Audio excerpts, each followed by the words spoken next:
Alô, meu amigo, minha amiga, você está na companhia do programa A Esperança Viva. Prazer muito grande estar aqui novamente com você para podermos estar falando desse assunto muito importante, por- um assunto tão importante que trouxe Deus lá do céu para vir nos ajudar a resolver esse problema aqui.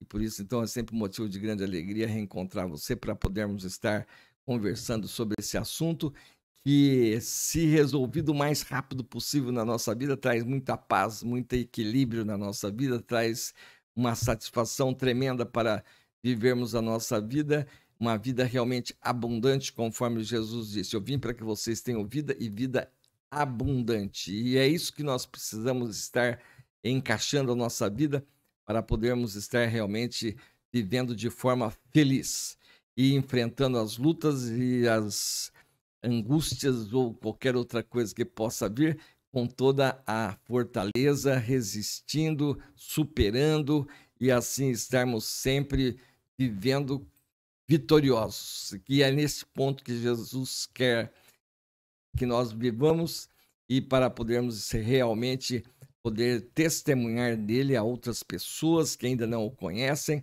para que ele possa ajudá-los também. Então, Deus, olhando lá do céu aqui para a terra, no Salmo 14, diz assim: disse o tolo no seu coração, não há Deus.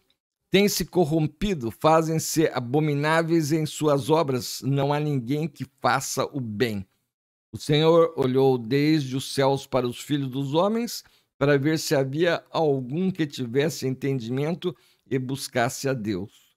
Desviaram-se todos e juntamente se fizeram imundos. Não há quem faça o bem, não há sequer um. E assim, prezado ouvinte, como não há nenhum bom, Deus então se preocupou conosco e o Verbo se fez carne e habitou entre nós. Veio aqui nos socorrer, nos ajudar, para que nós possamos entender que há Deus, que há realmente um Criador de tudo que existe e Ele é santo. E por isso nós também temos que nos preparar para nos encontrarmos com Ele e encontrarmos da maneira correta, porque nós não podemos encarar Deus face a face se nós não removermos aquilo que nos separa de Deus, que é o pecado. Que o pecado é que faz com que o homem se torne tolo e diga não há Deus, mas há Deus e nós temos que realmente nos preparar para se encontrar com Ele. E esta é a grande preocupação do Senhor Jesus Cristo na sua missão aqui na Terra. Ele veio remover o pecado, veio remover essa enfermidade que está na nossa alma e que nos afasta de Deus e que faz com que Deus não possa ter comunhão conosco. E este motivo é o motivo que traz a morte. O salário do pecado é a morte, disse o apóstolo Paulo. E assim, a morte é algo que nós precisamos vencer. E é vencer a morte que Deus quer que nós alcancemos. Para Deus, toda pessoa vitoriosa é aquela que vence a morte. Nós não podemos ser humilhados pela morte.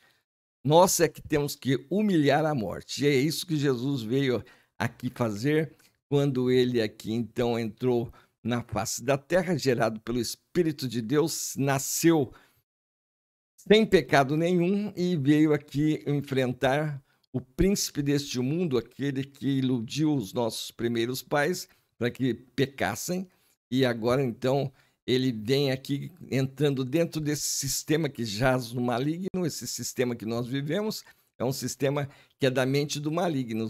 Você vai viver a tua vida toda e você vai ver que o sistema ele é corrupto, o sistema ele é violento e ele sempre trabalha para nos prejudicar. Por isso, então, Jesus Cristo é Salvador, por isso que ele é o nosso Salvador, o Salvador do mundo, e por isso que nós temos que, então, conhecê-lo e crer nele, confiar nele. E para nós podermos vencer a morte, vencermos o pecado, sozinho nós não conseguimos, por isso, então, ele está sempre convidando: vinde a mim todos que estão cansados e oprimidos, e eu vos aliviarei.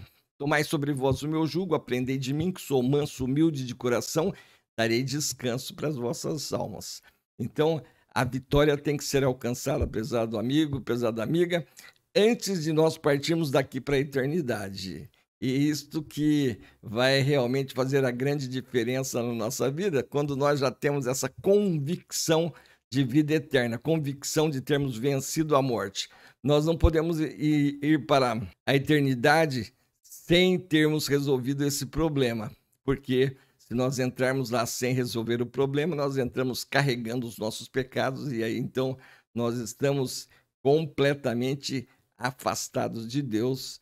E isto é que Deus não quer que aconteça, porque Deus nos ama, Deus ama você, Deus está preocupado com você, Ele te conhece pessoalmente. E nós vemos aqui em vários registros aqui na Bíblia que que Jesus surpreendeu muitas pessoas chamando-as pelo nome quando elas nunca nem tinham se encontrado com Ele. O exemplo, por exemplo, de Zaqueu, o exemplo também da mulher samaritana, quando ele disse para ela que ela já tinha 5 maridos, que o atual não era marido dela, que ela ficou surpresa, ela nunca tinha se encontrado com Jesus. Então, Deus nos conhece pessoalmente, porque cada um de nós é uma vida que não existe outra igual. Por isso é impossível que Deus esqueça qualquer pessoa na face da terra. Ele não esquece de absolutamente ninguém. Por isso, então, a sua preocupação para que nós possamos estar vencendo a morte e fazendo parte do reino dele hoje mesmo. Então, aqui Jesus também está sempre nos orientando, nos ajudando a compreender bem isso.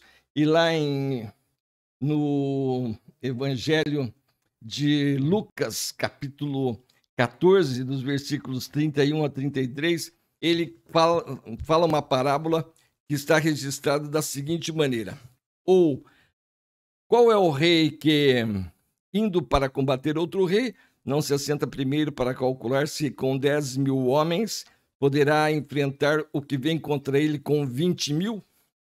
Caso contrário, estando o outro ainda longe, envia-lhe uma embaixada pedindo condições de paz. Assim, pois, todo aquele que dentre vós não renuncia a tudo quanto tem, não pode ser meu discípulo. Então, essa parábola que Jesus está mostrando aqui para nós, que se um rei vai lutar contra outro rei, o rei que quer lutar tem apenas 10.000 soldados, o que o seu inimigo tem 20.000 soldados. E ele tem que analisar. Vai dar para encarar o outro rei? Ou, se não der para encarar o outro rei, que também está querendo entrar dentro da área dele, ele vai ter que se humilhar. Ele vai, antes de partir para a guerra, antes de partir para o embate, ele tem que reconhecer que ele não vai dar conta. O outro tem o dobro de soldados. Então, humildemente, ele vai mandar uma embaixada para negociar, fazer as condições de paz. E com certeza ele vai ter que ceder em alguns pontos para que o outro fique satisfeito. E assim é que essa parábola está dizendo para nós, né, que nós não temos condições de encarar a Deus. Quem somos nós? Nós somos um ser criado por Deus, totalmente dependente de Deus. Nós não podemos querer que Deus se amolde à nossa maneira de pensar. Não adianta querer que Deus esteja achando que Deus vai se amoldar ao nosso pensamento. Lá em Gálatas, Paulo fala assim: não vos enganeis, Deus não se deixa escarnecer. Aquilo que o homem semear, isso é o que ele vai colher.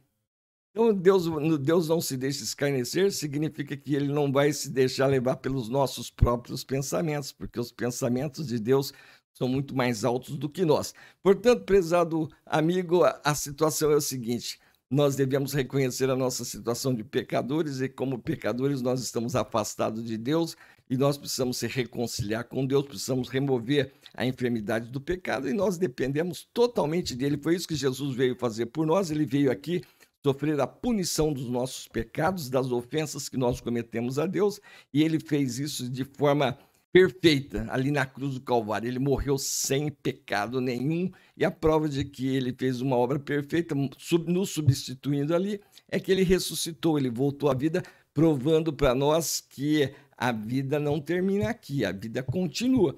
E quando nós, então, nos humilhamos para Deus, Ele está sempre pronto a nos ajudar e nos abençoar, conforme o apóstolo Pedro, ele registra lá na sua primeira epístola, capítulo 5, versículo 6, ele diz lá: humilhai-vos, portanto, sob a poderosa mão de Deus, para que Ele, em tempo oportuno, vos exalte. Jesus está sempre nos orientando: aquele que se humilhar será exaltado, mas aquele que se exaltar será humilhado. Por isso, então, o apóstolo Pedro está dizendo aqui que nós devemos estar sempre nos tornando humildes, porque Deus resiste aos soberbos, contudo, aos humildes concede a sua graça.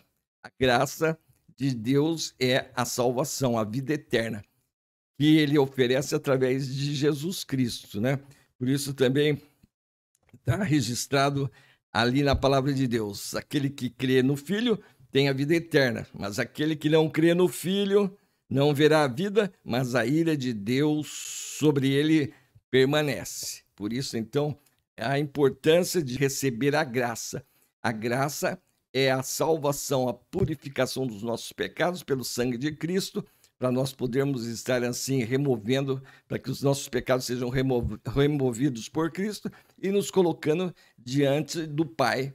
E já nos dando a prova hoje, através do seu Santo Espírito, que já somos filhos de Deus, conforme Paulo registra ali em Romanos 8,16, que o Espírito de Deus confirma com o nosso espírito que somos filhos de Deus quando aceitamos Jesus Cristo como nosso único e todo suficiente Senhor e Salvador. Mas a todos quantos o receberam, deu-lhes o poder de se tornarem filhos de Deus. E isso é uma bênção que dá para nós hoje, é dada por Deus, conforme está lá em Filipenses 2, 8, 9, pela graça sois salvos, por meio da fé. E isto não vem de vós, é dom de Deus, é presente de Deus, é dado por Deus. Não vem pelas obras para que ninguém se vanglorie, não vem pelas obras para que ninguém se exalte. Por isso, então, é importante nós nos humilharmos, conforme Jesus diz lá em Mateus capítulo 5, bem-aventurados humildes, porque dos tais é o reino dos céus. Todo aquele que se humilha diante de Deus, reconhece que é pecador, reconhece os seus pecados, confessa os seus pecados, pede perdão, recebe Jesus Cristo como seu único e todo suficiente Salvador, reconhecendo que é nele, que na obra que ele fez por nós, que nós devemos nos alicerçar, fundamentar, conforme Paulo diz lá em 1 Coríntios 3,11, ninguém pode pôr outro fundamento além do que já foi posto, o qual é Jesus Cristo. O qual é Jesus Cristo. É ali que nós devemos alicerçar a nossa fé para podermos desde já ganharmos a prova da salvação, a chegada do Espírito Santo na nossa vida para poder nos ajudar a vencer todas as batalhas, enfrentar as lutas do dia a dia aqui na Terra, enfrentar o sistema que jaz no maligno, mas já vitoriosos, porque já somos transportados das trevas para o reino do Filho do seu amor.